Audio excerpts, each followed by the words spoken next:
Hello, and welcome to the Empowerography Podcast. This is a platform created for women's voices to be heard and a place to share their stories, journeys, and successes with the world for the purpose of helping other women who might be on similar journeys. We are empowering women one episode at a time. I'm your host, Brad Walsh, so kick back, grab one of your favorite beverages, and enjoy the stories.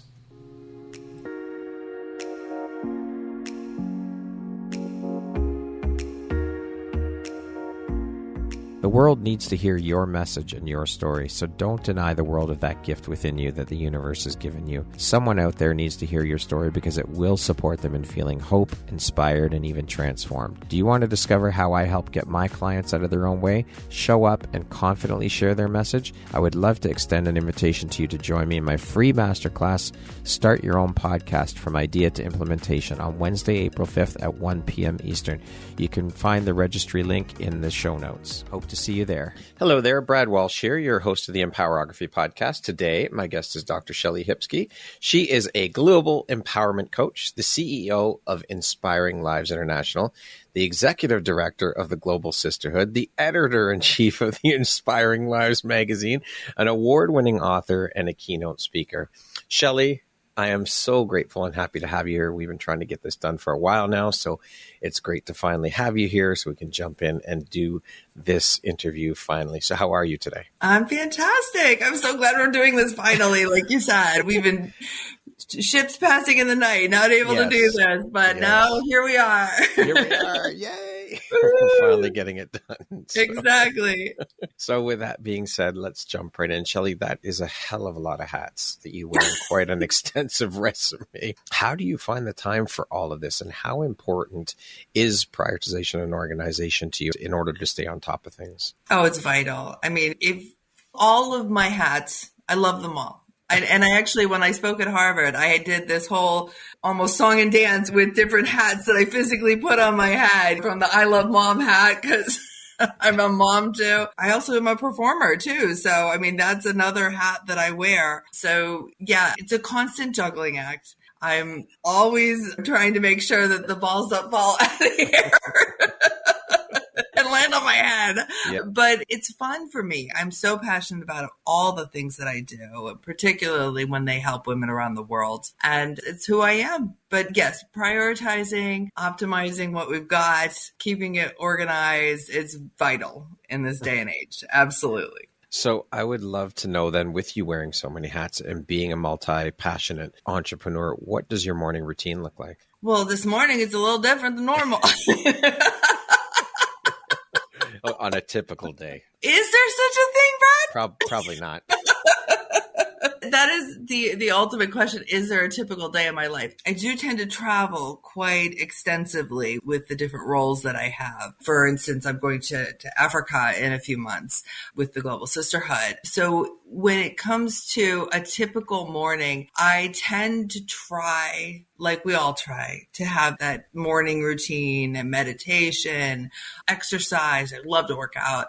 I love to have that focus time, some journaling, checking out my vision board. But I'll be honest, I mean, I got 2 teenagers and neither of them drive yet. So it's a little crazy pants in my house some mornings. Yes, I'm sure. You know, trying to get them out the door, and things are happening and phones are ringing and people are wanting me to podcast. And so yes, there are mornings when it gets a little crazy pants around my home, but I embrace the chaos sometimes. I did not get a job because I love controlled chaos. And I said that in an interview when I was very young, and they were like, what? And this was when I was interviewing to be a teacher, and they were like, you like controlled chaos? We want regimented roles. And so I'm going to get it on a sidetrack here, but okay. I have a U.S. patent for a type of way of teaching, and that's adult learners. But I've always dealt with differentiated instruction and differentiated design, because I think that all people can function in different ways and they learn in different ways. Yeah, and we for sure. all have different ways of knowing. So I kind of tap into all those different ways with myself and with the people that I'm leading and teaching. Controlled chaos. I love it. What drives, motivates, and inspires you to keep going and excelling at all that you do? I have a love for people. I mean, in general, I just love people. I love finding out what makes them tick, what they're passionate about. I love helping them get to the next level of success in their lives. And I've been down some roads of not being treated great by some people. Yeah. And that's part of my journey and part of my story. But I've never given up on that just honest to God loving people through the BS. Well, that's part of why we're all here, right? Is to support each other, to lift each other, to cheerlead each other, and to help each other. Yes, absolutely. Absolutely. No doubt about it. So for those who might not know, what is and what does a global empowerment coach do? And how long have you been a global empowerment coach? I would say it's been about 10 years. I've had about 10 years of running Inspiring Lives International, running the Global Sisterhood, the 501c3 nonprofit, being a global empowerment coach. I work with women leaders internationally to help them to get to that next level, whether that be through my signature course, which is Empower You, which I've been teaching for feels like forever. It's like my baby. And then I also do what we call world-class VIP one-on-ones. Okay. Those are much more intensive. That is coming alongside a woman. And they can be so much more fun because because I love to travel so much and they often love to travel. And Michelle Moras is one of my world-class VIPs. I know you know her. And there's quite a few that have actually been on Empowerography who have gone through my global empowerment coaching. And we meet up at a beautiful resort and we're drinking martinis or margaritas while we're brainstorming out the next steps of their business. I mean, it gets fun. Incredible. Yeah. How could that not be fun? Exactly. But I mean, I think that when you, especially these women leaders there go and it's like constant and they're very often exhausted and just a little, they're giving to other people constantly. But if you take them and you put them in a setting where they can finally relax, they can finally really put that vision out there for that next step, that next bigger picture. And they don't have to constantly be giving in that moment. And that's hard for some For people, sure. It's time for them to fill their cups though. Exactly. You got to keep your cup filled, ladies. 100%. It's so important for sure. It is. It's vital. If you don't, you will start to get into lack. And then the people that you're leading will, whether that be your kiddos or a big company. So you have to make sure that you're constantly filling your cup back up again. Love it. Traveling to different places, drinking martinis, brainstorming. What a life. I mean, being in Cancun, the sun shining down poolside. What better place to brainstorm out for your business? Exactly. I mean, come on. Doesn't get much better than that. Absolutely. I'm very curious what you're doing for a living before making the jump into entrepreneurship. And what was the catalyst for that shift for you? Excellent. First, I was a teacher. I was a teacher for many years, kids with special needs, predominantly kids with emotional behavioral needs. I then went and I was a assistant principal. So I ran a school for kids with severe emotional behavioral needs. And then I was a professor for a decade. So I was teaching undergrad and doctoral students were all future teachers. My undergrad to master's degree students were all future teachers. My doctoral students were in instructional management and leadership at a private university, Robert Morris University. And they were all leading everything from school districts to major corporations. So I started teaching. There was many catalysts to the transition for me from professor to coach. I was teaching a course called The Global Perspective, and I was bringing together people through Facebook, and it was like unheard of during this time. I mean, you got to think about this. This was 15 some years ago, and they were like, professors can't be on Facebook. You can't be mingling with the students. And I'm like, what? I'm a people person. Yeah. Connect these people. And I was connecting these people in my classroom here in Pittsburgh to world chiefs in Africa and people that were running amazing corporations in Asia. And it was unheard of, but it was powerful stuff. And they were creating these action plans and these connections. And now, I mean, there are lifelong friendships that came from that class that have turned into other nonprofits, who have turned into companies, and they've come together. And even just watching that particular class back in the day and seeing how they have risen together, it's amazing to me. But there was a moment when I was... Well, this is a long story, Brad. I don't know how long we want to get into this. I don't know how deep we want to get into this. The catalyst was one woman. I will say that. There was one woman that I made a connection with. I was doing a radio show out of Michigan, and I had to re-record it. And I was like, oh gosh, I don't want to re-record it. Like these days, I'm like, let's do it. Yeah, let's get it done. Yeah. And I had to go re-record it. And the gentleman that was so it's like us now. So we're talking and he's, Dr. Shellie, we got to re-record. And I was like, okay. And he said, but before we do that, I want you to meet somebody. I want you to meet Clarelle. And so I called up this Clarelle chick and I was talking to her on the phone, and I'm so enthralled with her story that I dropped my phone.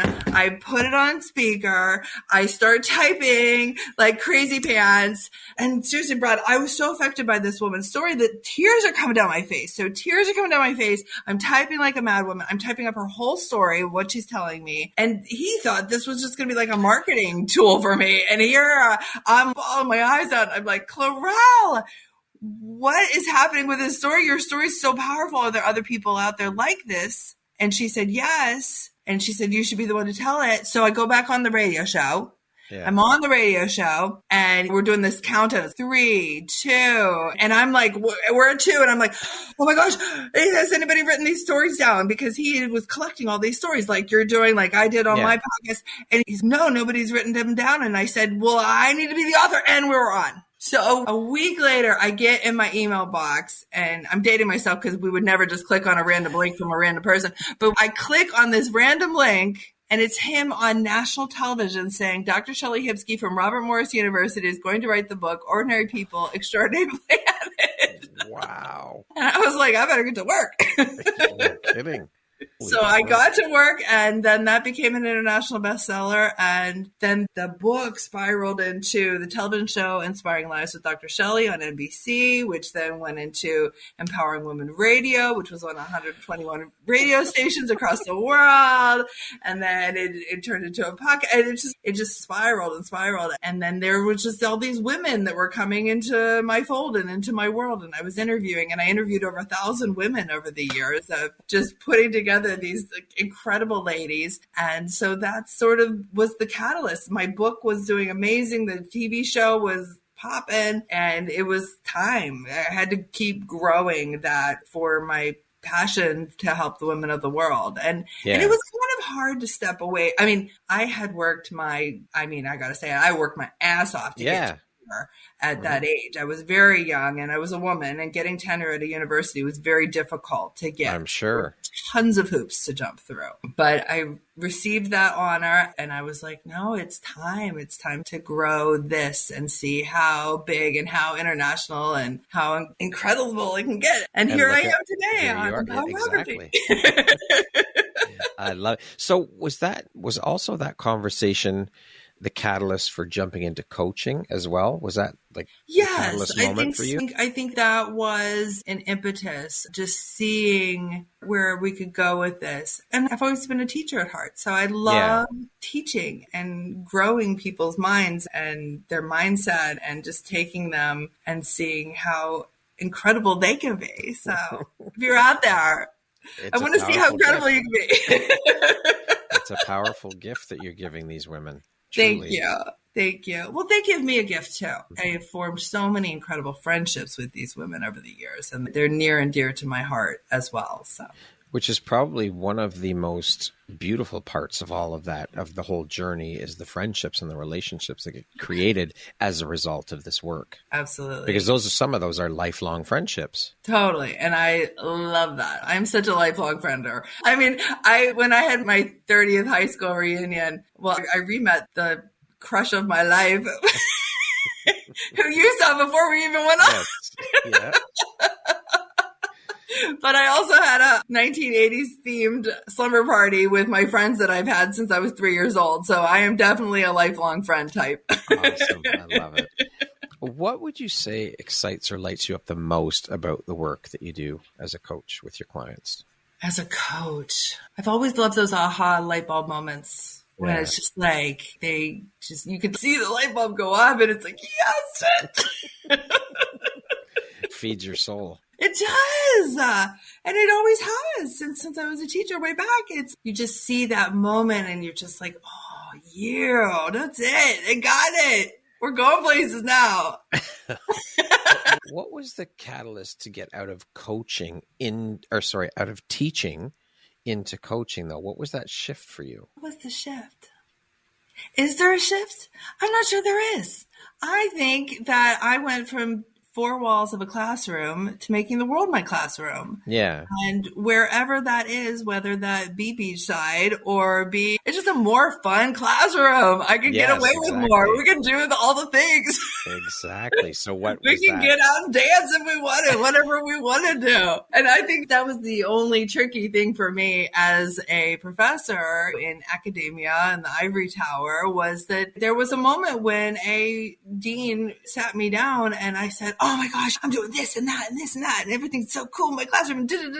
And he was like, you do not know how to stay in the box. And I was like, no, I don't. And he actually said, we need you to get back in the box. Oh, and I was like, so yeah, if there was a moment in my psyche that said, this is not the way that I need to be teaching anymore, it was that moment, because I'll be damned if you're keeping me in a box. Yeah, well, we aren't meant to be in them. No, absolutely not. I need to be tap dancing outside the box.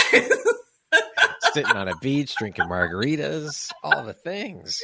Exactly. I love it. What would you say have been 3 of the most important lessons in your career as a coach? 3 of the most important lessons as a coach.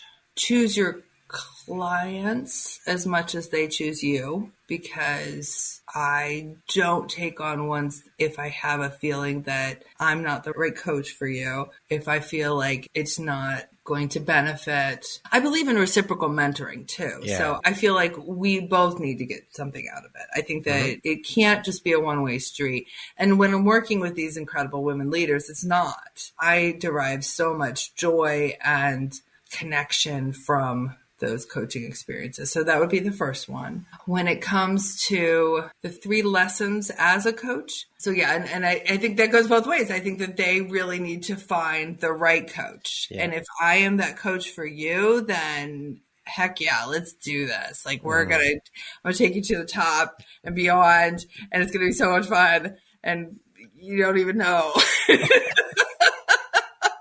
But make sure you're ready for that. I mean, some ladies, they want a little workbook. They want to do it by themselves. They want to be independent. That is not me. My jam is, let's do this. Let's do it together.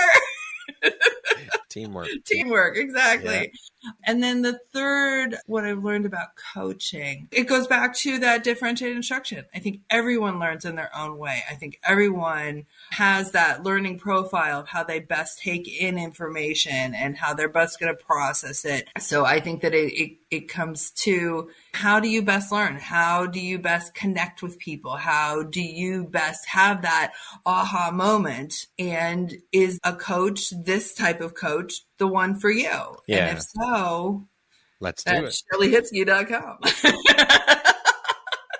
I love it. What is it that sets you and the work that you do apart from other coaches? Why would they choose to work with you over someone else? Why would they choose to work with me on a beach? It doesn't always have to be on a beach. We keep going back to the moment. You're like, I want to be on a beach. Yeah. It is not always can I on work the with you? Yeah, absolutely.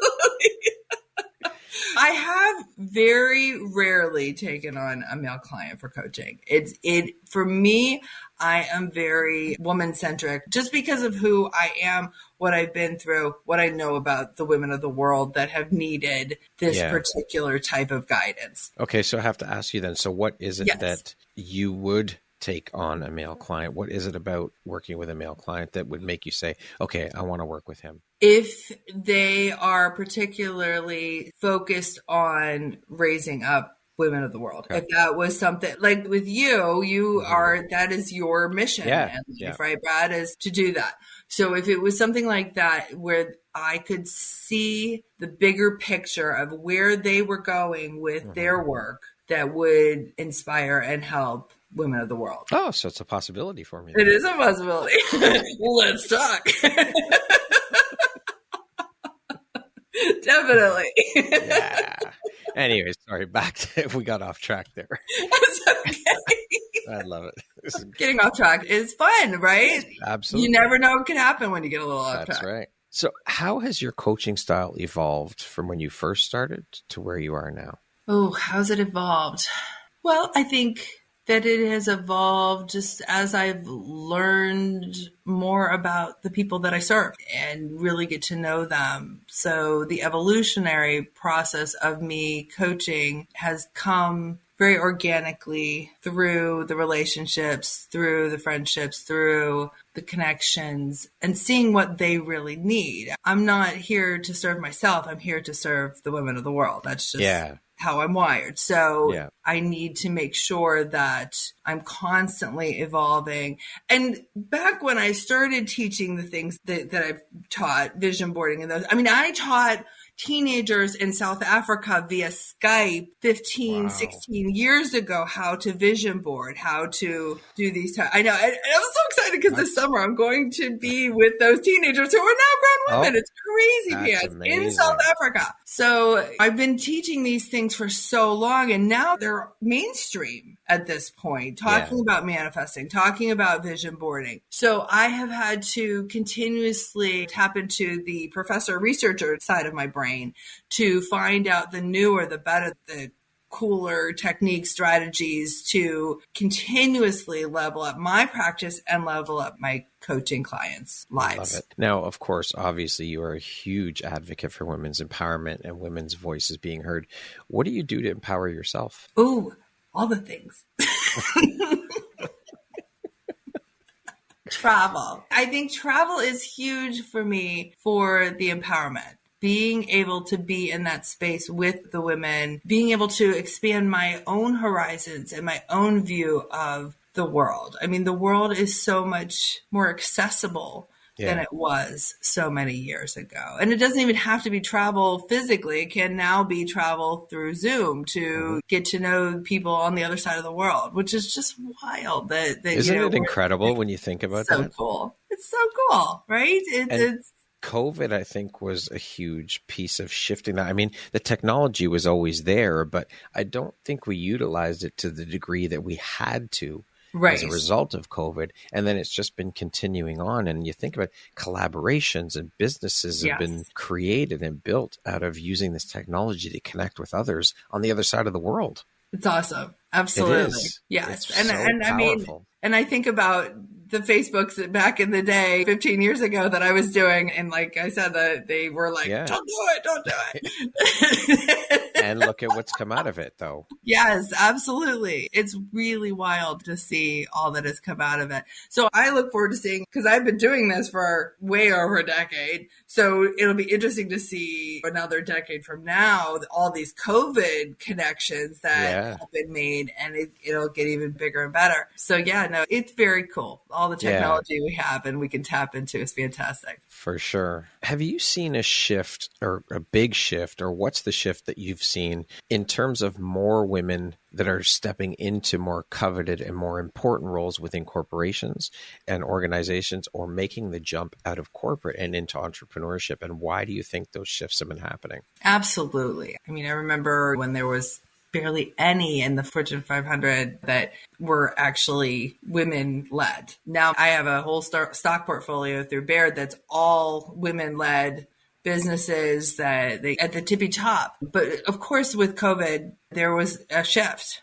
There was a shift in how am I going to do this? How can I be in two places at once, have my babies running around, crawling around underneath the table while I'm working, as opposed to going to the office and doing those type of regimented 9 to 5.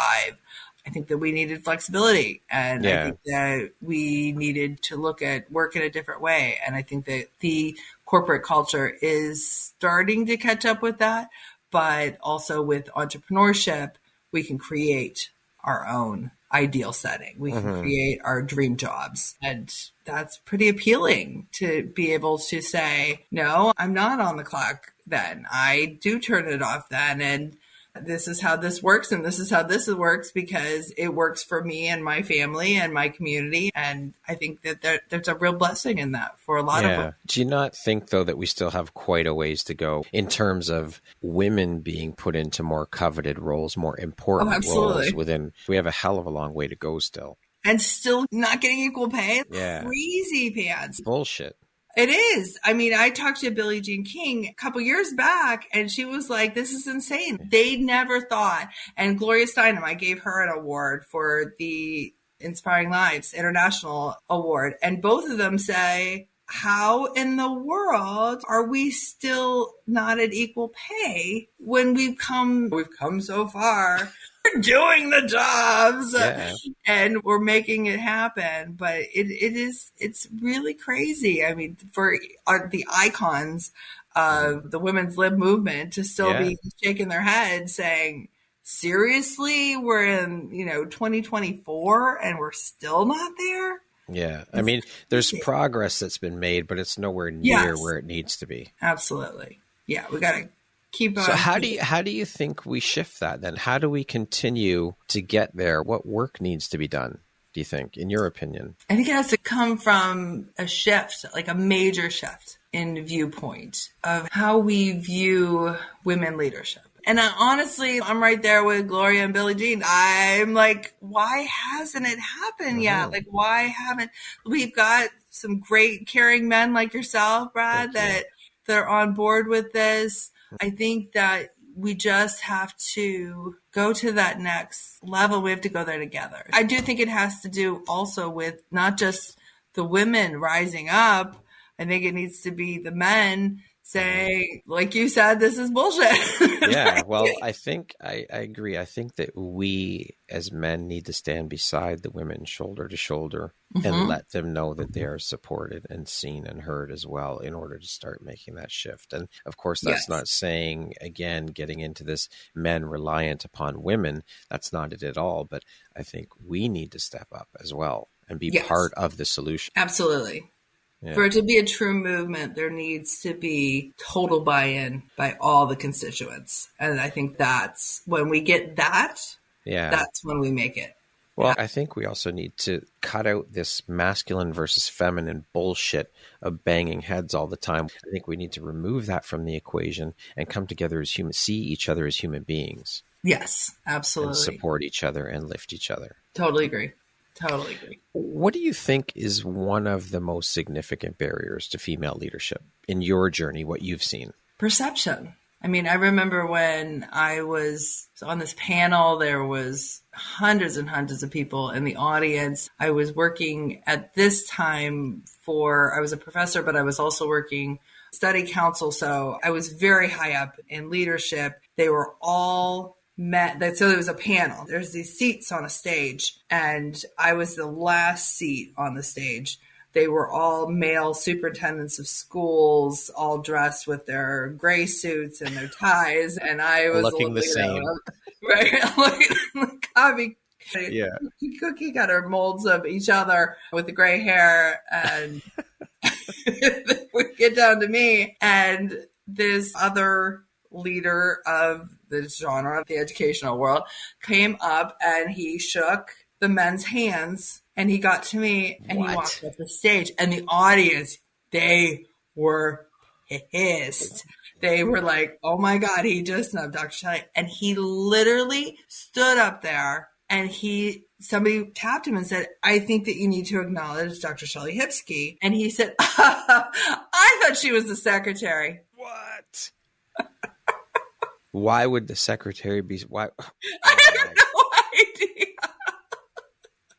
Wow. So I think that it's that perception of what does a leader look like? Are they, I mean, to be frank, are they the white guy with the gray hair and the gray suit? I mean, that still carries over for what a leader looks like. And I mean, even today, I think that if you took photographs of things, people, and you put it in front of a kindergartner, they might still say, that's the leader. If you put that person and then you put somebody in a flashy red dress.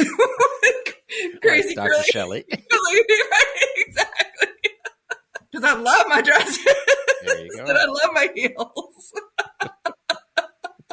But I think that there's still that it boils down to that perception. And I think that we need to have that, like we said, a shift. Shift happens. We got to push it in that direction so that For sure. What a leader looks like to my grandbabies is different than what it looked like to my grandparents. And not to be, I mean, there are so many great gentlemen leaders out there. I love them. They're fantastic. But I think that we need to have that, like a shift in mindset and perspective. Thank you for sharing that. Thank you. Let's talk about Inspiring Lives International and Inspiring Lives Magazine. When did you start these two and which one came first? Ooh, which one came first? It was right around the same time. And we have had a shift since COVID that Inspiring Lives Magazine used to be under Inspiring Lives International. So that is Inspiring Lives International is my for-profit entity. Okay. And that's where I do all my coaching. That's where I do the media work, the 15 books that I've written, all those things are under that umbrella. And then the Global Sisterhood, which I know we're going to talk more about later, is now where Inspiring Lives Magazine is housed. The magazine really was a natural progression of everything that I was doing, all the stories that I was collecting, and wanted a big, fabulous magazine to put out into the world. With all the color and the fashion and the travel and all the things that a lot of ladies like. And also just really spotlighting the women of the world that are doing great things. So, and what was the inspiration behind starting this empire? The empowerment empire. Let's see. What was the inspiration behind all of it? Behind all of it?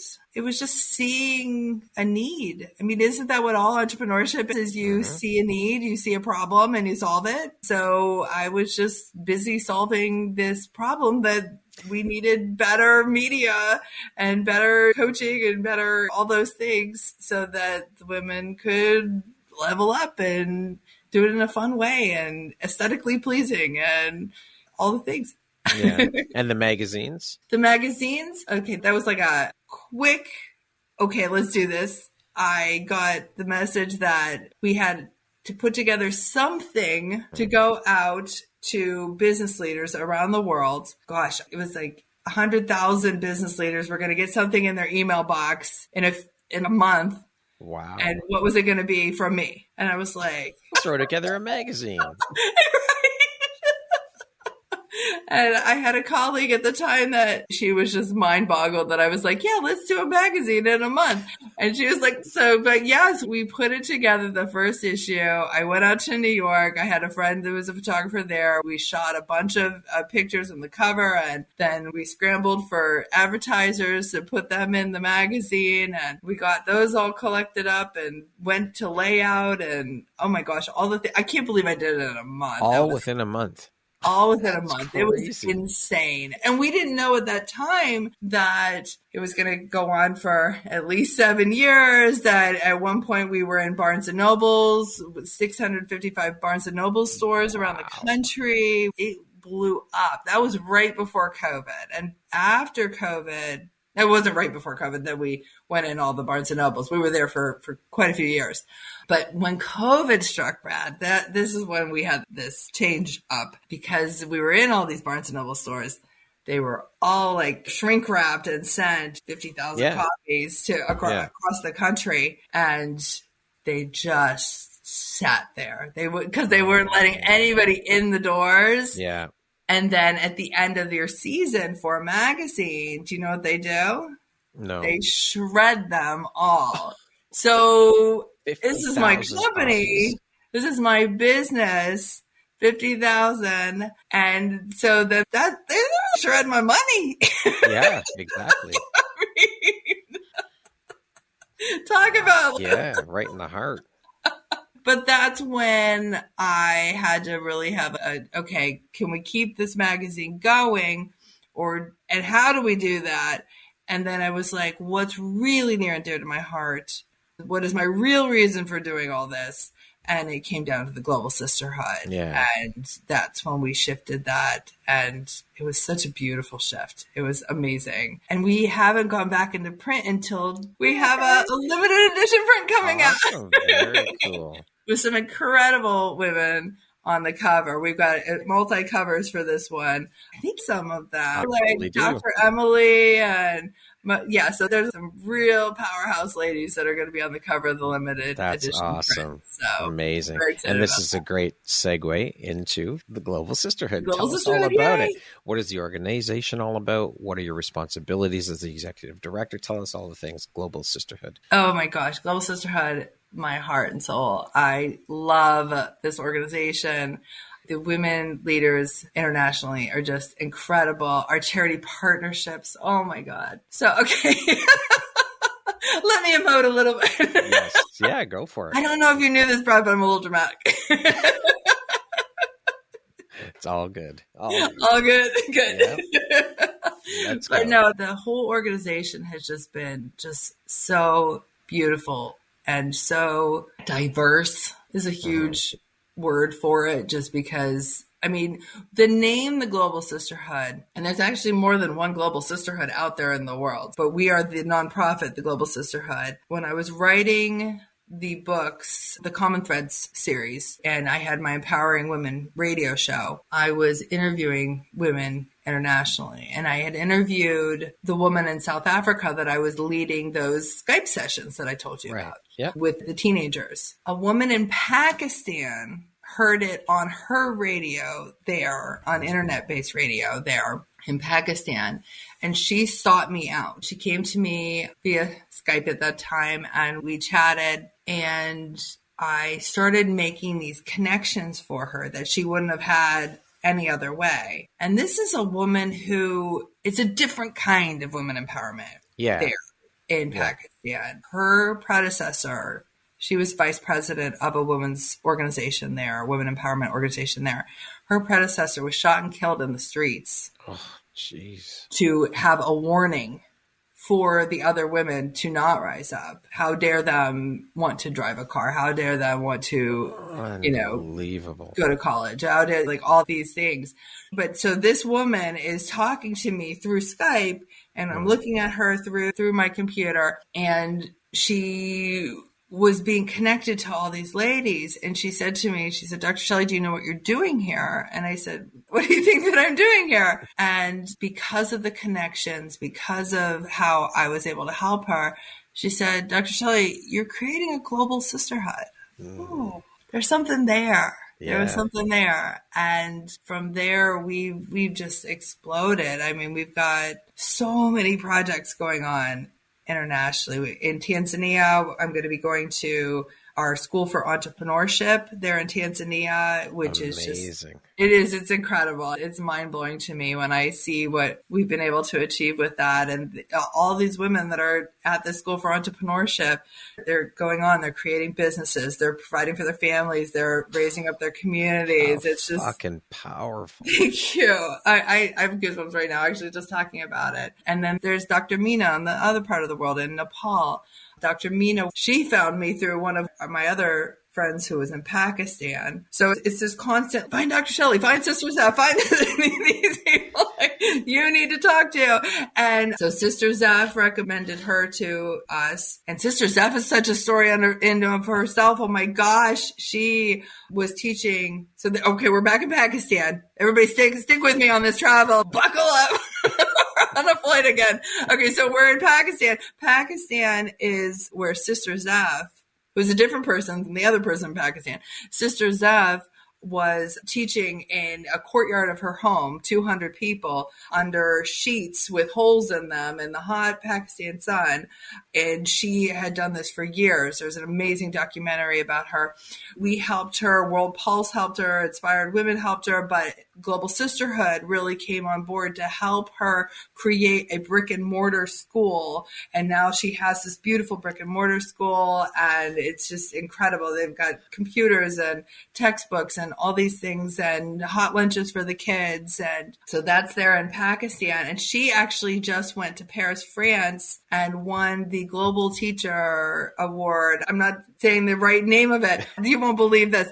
She, with this Global Teaching Award, we'll just call it that. This Global Teaching Award came with it a stipend of $1 million for her school and for her to get all this acreage and build residencies and all this stuff. But it's all this women coming together and just say, I need you to know this person. I need you to, and can you help us with funds for this? And how can we make this happen? Okay, we're getting back in the plane and we're going to Nepal because I have a story there. Yeah, sure.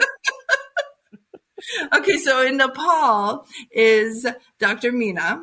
And she was a Harvard researcher. She had a nice cushy job in Boston. She's doing great. Everything's going great. She's got her son there. She gets a call that she has to go back because of the earthquake. There's this huge earthquake. She goes back to her homeland of Nepal. And unfortunately, tragically enough, most of her family was actually wiped out by this earthquake. Oh my gosh. So she's dealing with the grief. She's dealing with that. And then she's looking around and she's seeing the profound illiteracy rate of women there in her homeland of Nepal. She contacts Harvard. She says, I have to relocate. I have to be here. They give her the blessing. And she has actually, and we've supported her so much, everything from, a water well, because they were walking 5 hours to get water to this village. So this is all happening there.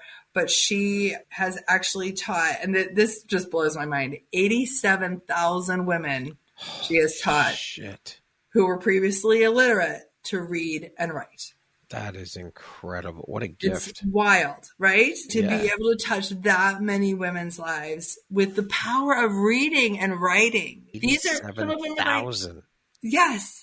87,000. And some of these are like grandmothers that never knew how to read the words on a book or instructions or be able to read to their grandbabies, or mothers not able to read to their kids. And now they can teach their kids to read. So it's just, there's this ripple effect of the Global Sisterhood that is just so profoundly exciting to me. And that lights me up. I think that's incredible work that you're doing with the Global Sisterhood, and it's much needed in this world. You should be very proud of what you have all created and built and grown. Thank you. And you hit on it. It's we all, because this is not the Shellie show. You planted the seed. Yes. But everyone helped water it to help it grow. Absolutely. Absolutely. And those branches are just growing and growing in around the world. It's so cool. It's so cool. Amazing. When you sit there and you think about it, it must just blow your mind from when you first started it, when you first planted that seed to where it is now, and all the women that you've helped along the way. Like just to sit back and think about that, it must blow your mind. I'm getting emotional thinking about it. Yeah. And the fact that I'm going to the places just in Africa this summer that I've been helping for, some of them almost for 2 decades. It's crazy, because we're starting in Kenya at Hekima Place, which is an orphanage. That's one of our charity partners. Then we're going down to Tanzania to our school for entrepreneurship, and also visiting with Shangwe, who has been helping people with disabilities there since I was a special ed professor. That's also near and dear to my heart. We've been supporting them for so many years. And then we're going down to South Africa, Johannesburg, where those young girls who are now grown up It's just wild. It's just Amazing. wild. And the projects that we're going to be able to do while we're there in the trenches, it's mind blowing. It's Phenomenal. Thank you. I'd love to jump in and speak a little bit about your journey as an author. You're an award-winning author, the author of 15 books. Can you tell us a little bit about your latest couple of books that garnered you the international bestseller title in multiple countries? Absolutely. I think I'd like to focus on Ball Gowns to Yoga Pants. Sure. Yeah. So that Ball Gowns to Yoga Pants is entrepreneurial secrets for creating your dream business and brand. And it's just that book that you can pick up and read through the stories and write in your own journey. But it really was a culmination of my coaching clients really needing that sort of manual, like how the heck do I do this? How do I create this powerful brand and business? And just wanting to put it out there so that knowledge is disseminated. And we've got it over at our School for Entrepreneurship in Tanzania. We've got it yeah, of course. all over so that people can really dive into creating a dream business for themselves, for their family, so that they can live this lifestyle. Yeah, a how-to. Yes, exactly. Guiding them through. I love it.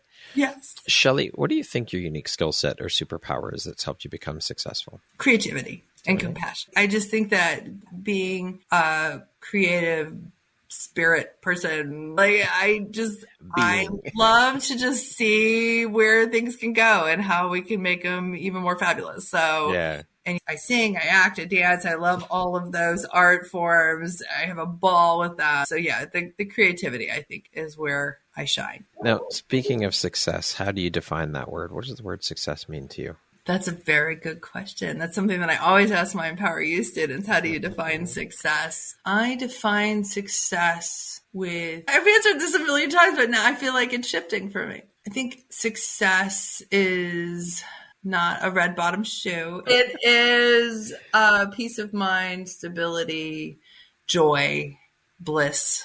Yeah, just that sigh of relief knowing that it's all good. Not a red bottom shoe. I love it. Well, some people might think that I'm that girl. Let's just dispel that right now. Beautiful definition. Thank you. What is one of the most important things you've learned in your life? What was your life like before you learned it? And what was your life like after you learned it?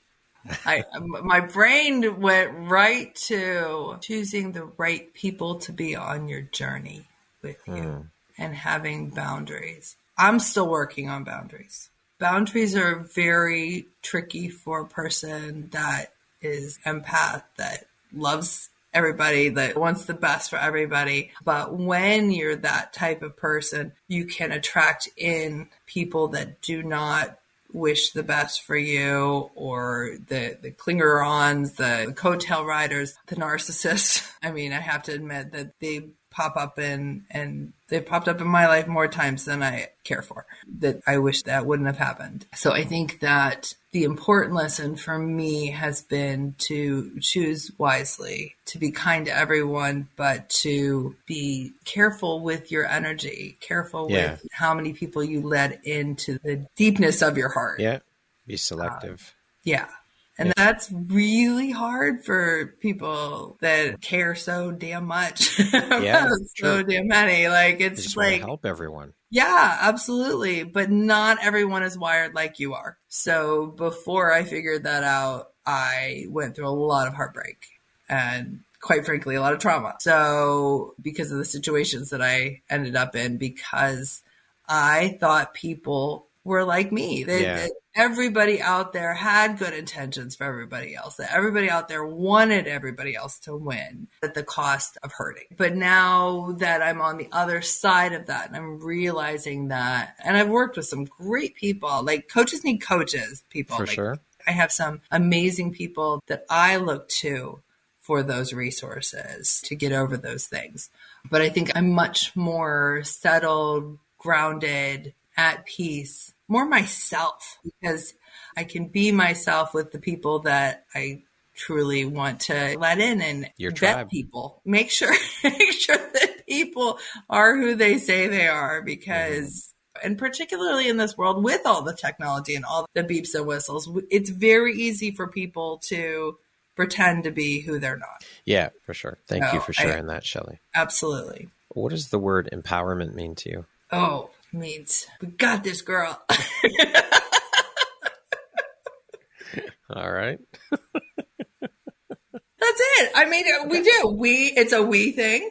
It's a we can do it together. We can rise up together. We can make this happen. You are empowered. You're strengthened in your heart. You can do this. Okay, we're going to jump into a little rapid fire section. So the next grouping of questions just be 2, 3, 4-word answer type thing, okay? Let's do it. Let's do it. If you could be remembered for one thing, what would it be? Love. How would you describe yourself in one word? Passionate. If you could teach the world one thing, what would it be? Empowerment. What is one thing you love about yourself that is not related to your physical appearance? My heart. What never fails to make you laugh? Silliness. That concludes our rapid fire section. Now back to our regularly scheduled program. Awesome. What challenge in your life would you say has shaped you the most? Ooh, a lot of them. Okay, should we go really deep? Sure. I was a teenage rape survivor. So that definitely tainted my relationships throughout even my adult life. It showed up with my trust issues, those type of things.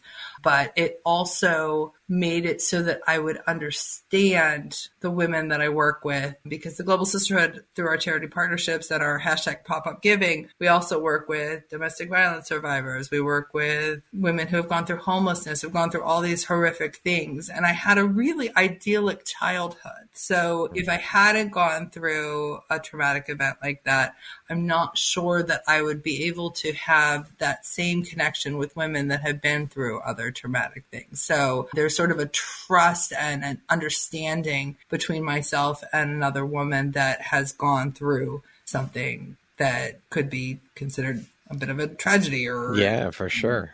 Discomfort for sure. Thank you for your vulnerability. Thank you for sharing that. I appreciate Thank you. That means a lot. So thank you. Thank you. What is one lesson your career has taught you that you think everybody should learn at some point in their life? Ooh, my career has taught me to pivot. Don't stick with something that's not working. Don't stay in the yuck. Get through it, get up over the obstacle, and see what's on the other side, because it's going to be amazing. You just have to keep pivoting.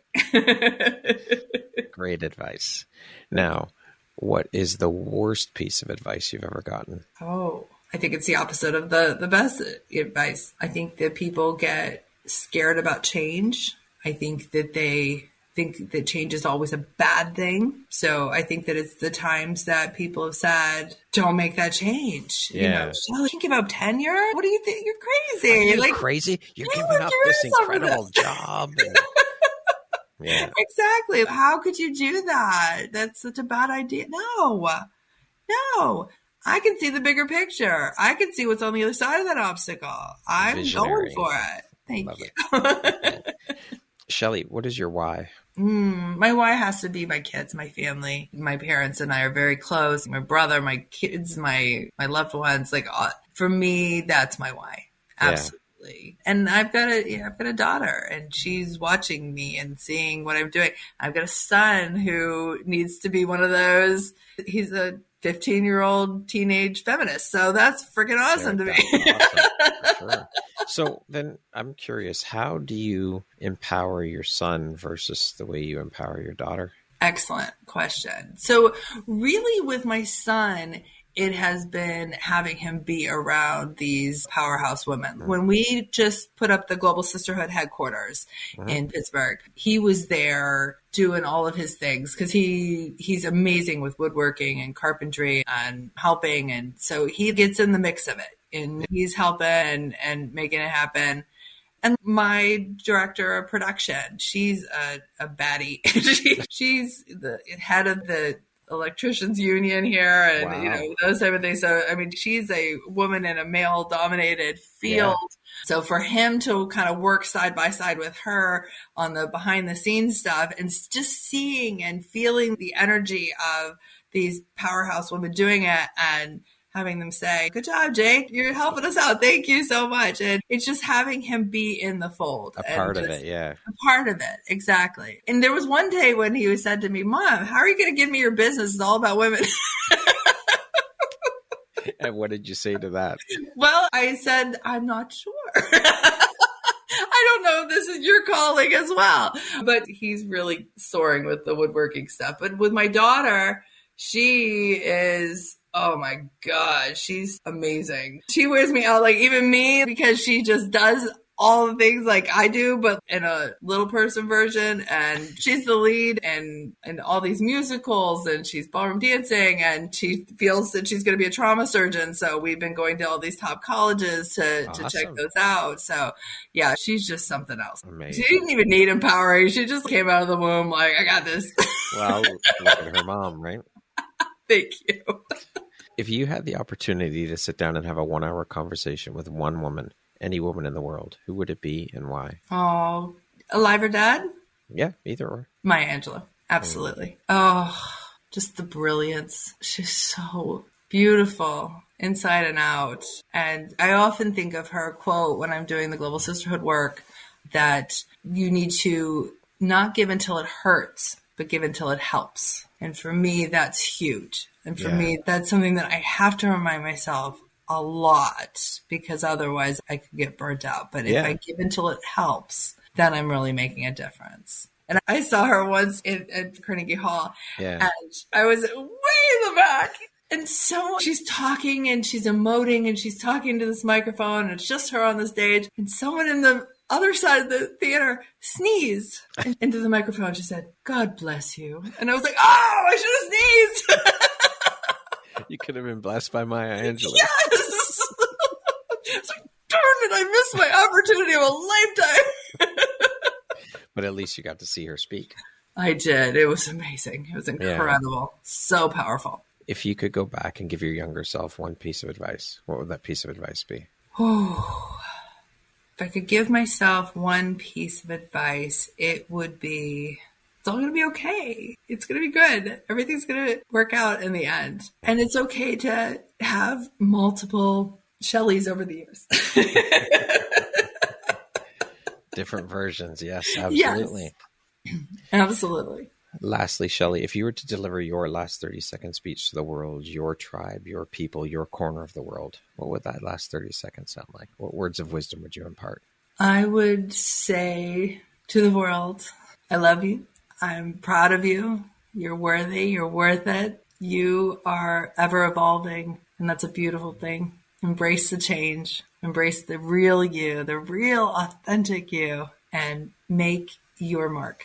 Not anyone else's mark, your mark on the world. And remember, inspiration is just a story away. Love it. Beautiful way to end the interview. Shellie, thank you so very much for your time, for being here with me today, for sharing about your journey, your story, and the beautiful light you put out into the world through all the work that you're doing and helping women and helping to empower women and grow that community. It has been an absolute pleasure. You are a true inspiration. Thank you so much. Thank you. It has been my honor and my pleasure. Once again, my name is Brad Walsh, host of your Empowerography podcast. Today, my guest has been Dr. Shellie Hipsky. She is a global empowerment coach, the CEO of Inspiring Lives International, the executive director of the Global Sisterhood, the editor-in-chief of Inspiring Lives magazine, an award-winning author, a keynote speaker, and last but certainly not least, a mother. Thank you so much, Shellie. I hope you have a beautiful rest of your day. Thank you. Thank you very much for listening to this podcast. If you haven't yet, please be sure to subscribe, rate, review, and share with all your friends. You can find me at viseuphoria.ca and follow me on Instagram at Empowerography Podcast and on Facebook at Empowerography. Please join me next time for another inspirational story from yet another amazing woman.